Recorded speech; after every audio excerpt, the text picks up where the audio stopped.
Makaya nimo makontrol imong mind, imong self. Unsa pa? Ang imong katamad. Unsa pa? Mga idea na dili nimo ma-execute tungod kay natapol ka or tungod kay fail mo taas pa kag oras, so later na lang ni until mag-vanish. So mo ni mga kaya nimo makontrol.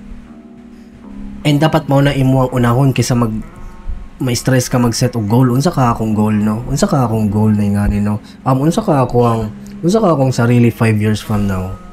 Di man na makapabag-o si Moji kung sige ra kag pangutana unsa akong sarili 5 years from now. Common nakaayo na. Instead mag-focus ka sa unsay kaya nimo makontrol karon para maabot ka sa imong purpose.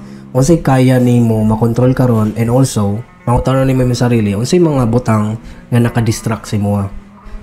Nganong hinay akong progress karon? Siguro na mga butang nga naka-distract sa kuha, pero wala ko'y pay attention. Wala na ko siya na-detect. So as a young man nga nay pangarap nga dako mamilyonaryo, and kabalo na ta unsay buhaton or unsay kailangan likayan like mga distraction, pero ato gyapon ginahimo. So ibig sabihin weak ang imong mind. Wala nimo na take over imong mind, kundi gihayaan lang nimo mag-go with the flow, gipa-control lang nimo imong mind sa imong sarili. Because it's you versus you. Ang atong utok naka-design na siya nga tamaron gid ta. Atong utok naka-program na siya into laziness. Kung hayaan lang nimo magpa-control sa imong mind, kapuyon jud ka. Kay mao naman na siya, siya naman na naka-design naman na siya nga later matulog ta.